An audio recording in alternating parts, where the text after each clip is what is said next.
Well, Merry Christmas, you guys. How are you doing today? Well, my name is Martin, and yes, I'm coming to you on Christmas Day. Today, we're in my small little office.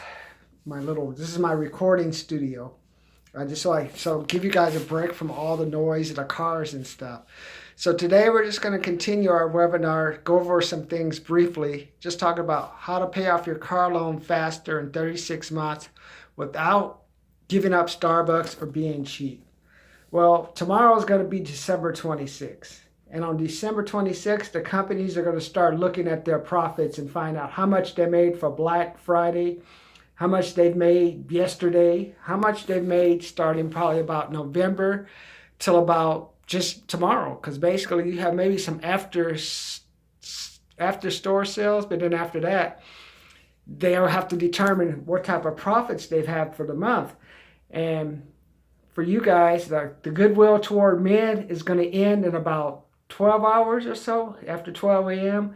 Because after that, the company is going to start looking at their bottom line. And once they look at their bottom line, if they made a profit, then some of you guys will be rewarded with bonuses and have a job for the next year. And for some others, your company is going to either lay you off, fire you, or actually move out of the state and just say, hey, we're just moving out of the state, and good luck. So you're asking, Martin, what are you talking about? We should be happy on Christmas. Well, Christmas is going to end in about 12 hours. And all those companies that were so nice to you, now they get to do what they do 11 months and 20 days out of the year is just grind you to get what they want from you. Now they're going to look at their balances and determine what type of lump of coal you're going to get. Now they're going to revert back to the Grinch. And now this is the time you have to decide, well, if I were to lose my job like I did back in 1995, or even when I heard rumors of my job being lost, instead of being proactive and saying, okay, my job could possibly be lost, why don't I do a little bit more, putting some money up, stop going to Yankee Doodles and drinking Long Island, stop having one-night stands instead of focusing on, hey, why don't I pay off this credit card? I just got an apartment. Why don't I pay my apartment at Mariposa Apartments? It's on Long Beach Boulevard and PCH. It's still there. I visited. Or you go buy yourself a Nissan Pathfinder a couple of months before you lay off. And you're listening to all the people who've been there before saying, hey, you're not going to get laid off. You're not going to get laid off. And what happens? You get laid off. And then you get laid off. And then have you been fired before? Have you been laid off before? I know everything looks like it's going well, especially when I drive by these fulfillment/warehouses. I be seeing Beamers, Mercedes, Lexuses. I'm like, man, they must be paying good. No, it's only $15 an hour, and these people, hopefully you have a roommate at the very least. And if you're living at home and you're trying to drive a luxury car, which is now just the new middle class car, I hope you're paying your parents, because if not, it's going to end badly for you. Reason why I'm so negative, like there would be a time like, oh, I'm 50 something and I should be depressed because I don't have anyone to spend Christmas with. 52, that means 40 years of my life I spent Christmas with grandmother, grandfather, shopping, chicken, turkey. But after that great 2008, 2010 recession, I learned what Christmas was all about. Some of you guys already forgot.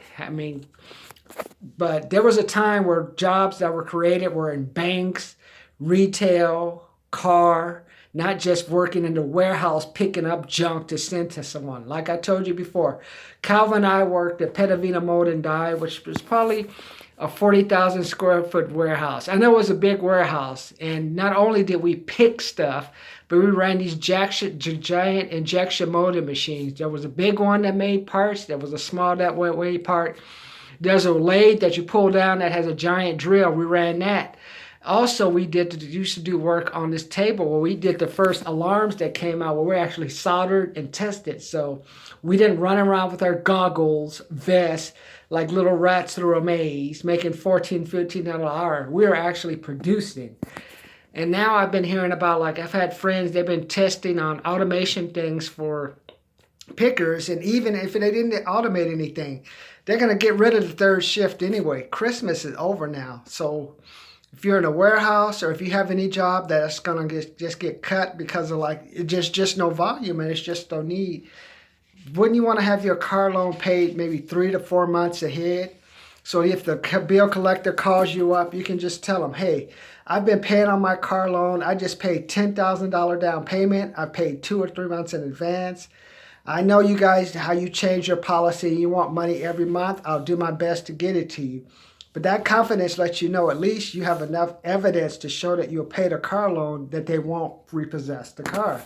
But I learned from that great 2008, 2010 depression. See, I learned what life was all about. Some people I don't know have forgotten, but you're like millions of homes went into foreclosures. Retail, as you see it now, is non-existent. People like there were millions of jobs laid off.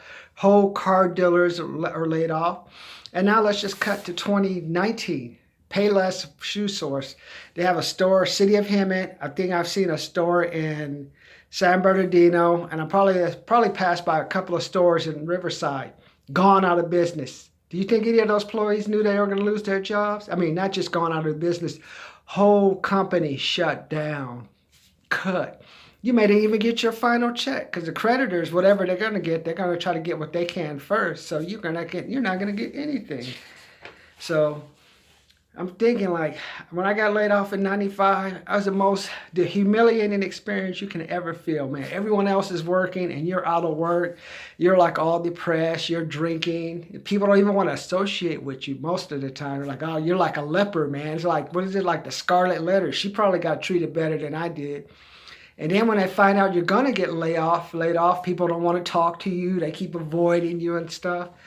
So you're already like on the way out the door, you're kind of already getting like shunned. And the making's worse than once you get laid off. What about if you get laid off or fired in a depression? That's why, for me, I turned to sales because at least with sales, you get to learn how. We'll talk about that later. I don't want to get too hard on myself, but I just want you to imagine what it feels like to get retired. Like if you're an engineer and you get laid off and you find out, hey, there's really not too many engineering jobs to be had. And then think, hey, once you get a job, think, hey, everything's going fine. Then think, what would you do if the person that came back from vacation is also upset because you're doing his job better than them?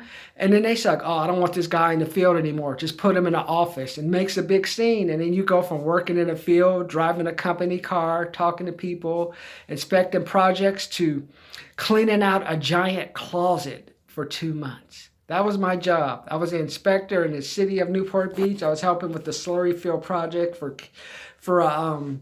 telecommunication. A guy was on vacation, so I replaced him, so I was helping out and stuff. And then when he came back, he's like, well, what's going on? This guy's doing a good job, or at least he's keeping up. I don't want him in the field anymore. And so the whole job got changed around until my job eventually ended. It was like a short-term internship. But that's how it feels. Got laid off twice. After that, it's like, oh, we don't think we're going to have you around, Mark. Let me go. From there, I went to the city of Newport Beach where I had a project that I was working on. Did that for a while, and then eventually that ended. And eventually I found a job. I had to leave engineering altogether, so I was working in sales. I had some accounting experience, so I was working in accounting. So I'm like kind of like a vagabond, just finding ways to pay the bills, pay the apartment, get the food to eat. But you don't really have that stable job. So that's why I learned, well, that's what the real world is like, huh? And then in the 2008, 2010 recession, I learned, hey, even if you have a house, you don't own a house. As soon as I fell behind that house payment for 1 or 2 times, bank was on me, man. They're like, we're going to take your house. We're going to take your house. And if you looked at my secrets on family hacking, you'll realize how even with the $300 payment for a house, the bank was going to take that house in about 4 or 5 months. Also, the city of Los Angeles upset that I was not paying taxes.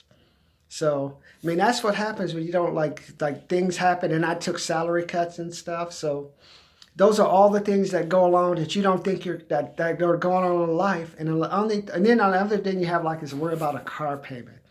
The problem with the car payment now is they're going to harass you. They're going to harass you. I mean, I had my payments paid up 2 or 3 months at one time. I was still getting calls from bill collectors. Even now, I'm still getting letters threatening me they're going to take the car.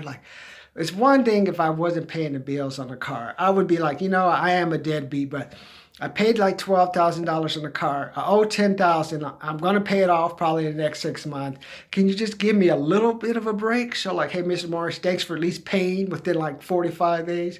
No, pay, pay, pay. That's why when I had my 2012 Camry after I got rid of my BMW, it was a 328, but 325, I don't know, it was one, but I got sick of replacing the transmissions. I went through 2 transmissions and I said, that is enough, man. I spent almost $14,000 in transmissions. What, you had that much effort trying to keep the car running. I was done. So that after what I learned from 1995, when I got harassed about the Pathfinder, even though the payments were paid off, I was able to, like, back in like 2014, if you look at my past videos, I paid out my Camry, 2012 Camry payment in 18 months. That's how I started using these strategies, because like I had to pay the car, my house was falling behind. I was in debt from lawyer bills. I was in debt from Bank of America because I lost some duplexes. And because what happened? People didn't pay. I didn't know. I thought people would pay. So you don't know what can happen. So as you finish your turkey and your dressing, December 26th is going to come. And you know what? All this goodwill toward men is going to come to an end. Your company is going to look at their bottom line. And if it's not like I did, like when I went and looked at that layoff line, it's like, is your company above the line? Is your company below the line? Are you going to be like me? Like when I went to that company, the company was cutting back. I was below the keep line, which means I got cut. Or is your company doing well? Are you above the line? And you might not even get a bonus. They may just say, hey, just be happy you have a paycheck. But do you want to have the confidence to know if you lose your job, that you have your car payment paid up 3 to 4 months? Or on the verge of paying it off? You could, why go 36 months? Try to pay it off in 18 months. So, unless you like dealing with the stress of having a car payment due and people calling you, take a look at my videos. That's why I did this. How to pay off your car loan in 36 months without giving up Starbucks. I'm going to help you pay off your car. But at least, hey, you can go to Starbucks and you don't have to be super cheap. Think about it.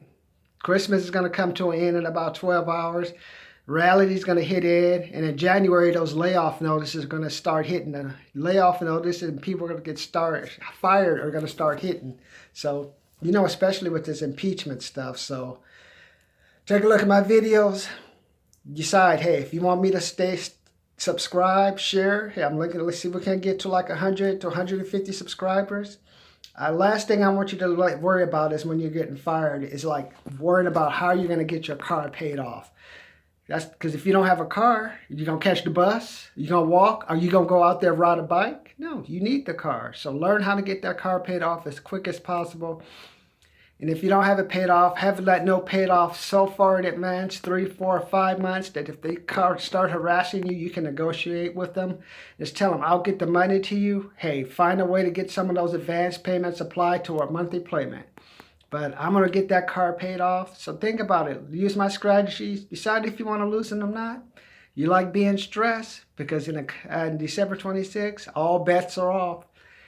All heads are on the cutting block. Even at my job, my head is on the cutting block. Christmas is over. New Year's, there's just another day now. So if you don't want to be stressed about getting that car loan paid off, having that heartache and pain like I had, stomach growling, headaches, listen to the videos. Take what you can. It's up to you. Subscribe, comment. Let me know if you like what you're hearing. Bye.